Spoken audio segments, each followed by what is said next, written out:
నేతిలో వేపిన బాదాం జీడిపప్పు కిస్మిస్ వేస్తే గుమగుమలడే క్షీరాన్నం రెడీ. పులిహోర తాలింపు చూస్తుంటేనే నోరు ఊరిపోతుంది. ఇప్పుడు టైం 12:30 అయ్యింది. ఇప్పుడు టీ తాగుతున్నా. Welcome back to my channel. This is Shanti కొంచెనపల్లి.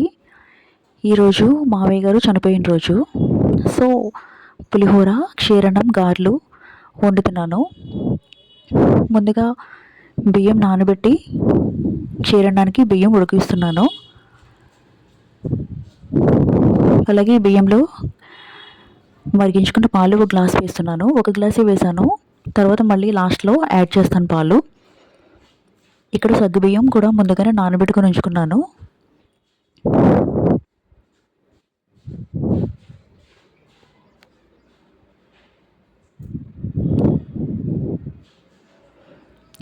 ఒకవైపు పులిహోరకి కూడా రైస్ ఉడుకుతుంది. దీన్ని ఒకసారి కలిపేసుకుని మూత పెట్టుకుని ఉంచుకోవాలి. సగ్గుబియ్యం క్షీరాన్నం రైస్ ఉడుకుతుంది, అందులో వేసి ఒకసారి కలుపుకోవాలి.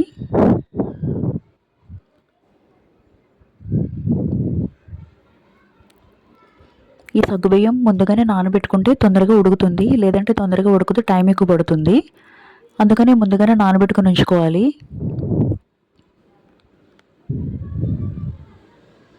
ఇక్కడ పులిహోర రైస్ కూడా ఉడికిపోయింది. ఒకసారి కలిపేసుకోవాలి. దీన్ని ఒకసారి పూర్తిగా కలిపేసుకొని స్టవ్ ఆఫ్ చేసుకోవాలి. స్టవ్ ఆఫ్ చేసుకొని మూత పెట్టేసుకొని ఉంచుకోవాలి.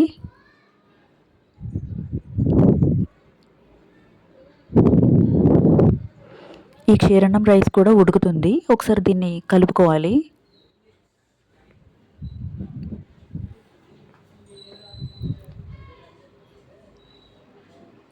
ఓకే అండి, క్షీరాన్నం రైస్ కూడా పూర్తిగా ఉడికిపోయింది. స్టవ్ ఆఫ్ చేసేసుకోవాలి. ఇప్పుడు ఇందులో బెల్లం యాడ్ చేసుకోవాలి. అలాగే ఇలాచీ పౌడర్ కూడా వేసుకోవాలి. ఇలాచీ పౌడర్ బెల్లం రెండు వేసి ఒకసారి కలుపుకోవాలి.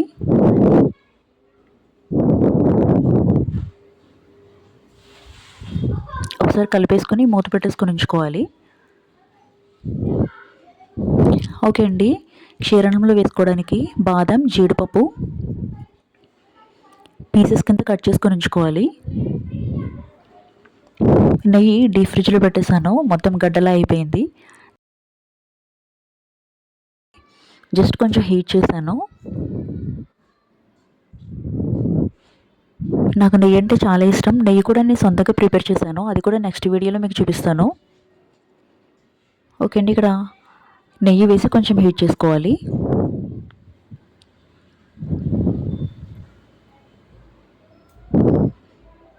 మనం ముందుగానే కట్ చేసి పెట్టుకున్న బాదం జీడిపప్పు రెండు వేసి కొంచెం ఫ్రై చేసుకోవాలి. కలుపుతూ ఉండాలి, లేదంటే మాడిపోతుంది. ఓకే, బాదం వేసి ఇక్కడ జీడిపప్పు కూడా వేసి కలుపుకోవాలి.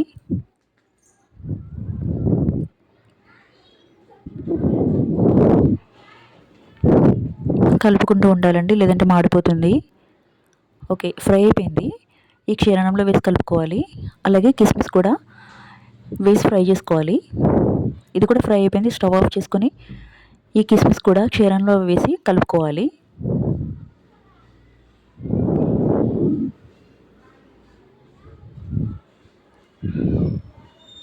నేతిలో ఫ్రై చేసిన బాదం జీడిపప్పు కిస్మిస్ వేసి అంతే అండి, గుమగుమలాడే క్షీరాన్నం రెడీ.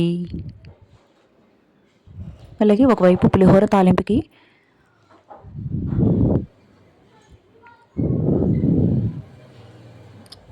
పల్లీలు పచ్చిశనగపప్పు ఫ్రై చేసుకోవాలి ముందుగా. ఇది ఫ్రై అయిన తర్వాత జీడిపప్పు కూడా యాడ్ చేసుకోవాలి.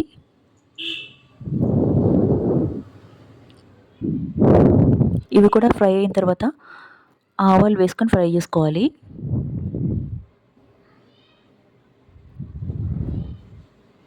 అలాగే అల్లం కూడా చిన్న చిన్న పీసెస్ కింద కట్ చేసుకుని వేసుకొని ఫ్రై చేసుకోవాలి.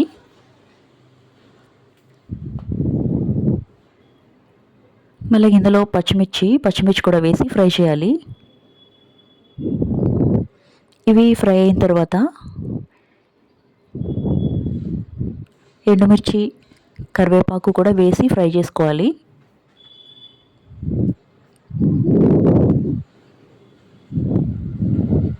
అంతేనండి, పులిహోర పోపు రెడీ అయిపోయింది. ఇప్పుడు దీన్ని పులిహోర రైస్లో వేసి కలిపేసుకోవాలి. అలాగే ఇందులో పులిహోరలోకి పులుపు కోసం చింతపండు ముందుగానే నానబెట్టుకుని ఉంచుకుని గుజ్జు తీసుకుని ఆ గుజ్జు ఒక 5 మినిట్స్ ఉడికించుకోవాలి.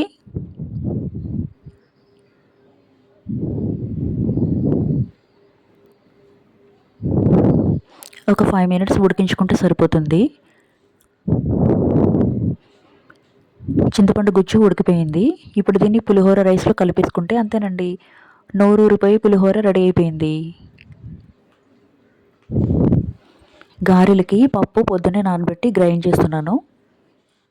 ముందుగా గారెలకి ఆయిల్ డీప్ చేసుకోవాలి. నాకు గారెలు వేయడం రాదండి, ఒకసారి ట్రై చేసాను కానీ రాలేదు, మళ్ళీ ట్రై చేస్తున్నా. ఓకే, బాగానే వచ్చింది, షేప్ అయితే బాగానే వచ్చింది. ఆయిల్లో వేస్తున్నా, అమ్మో ఆయిల్ మొత్తం చెదిరిపోయింది. చూస్తున్నారు కదా, ఆ గారె ఆయిల్లో వెయ్యగానే మొత్తం అదిగో ఆయిల్ అంతా చెదిరిపోయింది. పోలే, ఆయిల్ చెదిరితే చెదిరింది కానీ షేప్ అయితే మాత్రం బాగా వచ్చింది. ఓకే అండి, గారె అయితే మాత్రం చాలా పర్ఫెక్ట్గా వచ్చింది. ఓకే, నాకు కూడా గారెలు వేయడం వచ్చేసింది.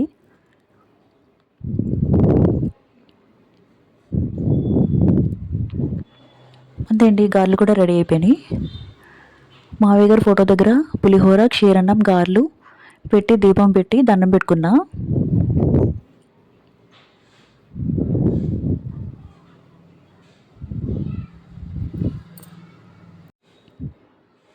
ఇప్పుడు టైం 12:30 అయింది. పొద్దున్నుంచి టీ కూడా తాగలేదు, ఇప్పుడు టీ పెట్టుకుని తాగుతున్నాను. ఇంతేనండి, నా వీడియో నచ్చితే లైక్ చేసి కామెంట్ చేసి సబ్స్క్రైబ్ చేసుకోండి. మళ్ళీ నెక్స్ట్ వీడియోలో కలుద్దాం. అంతవరకు బాయ్ అండి.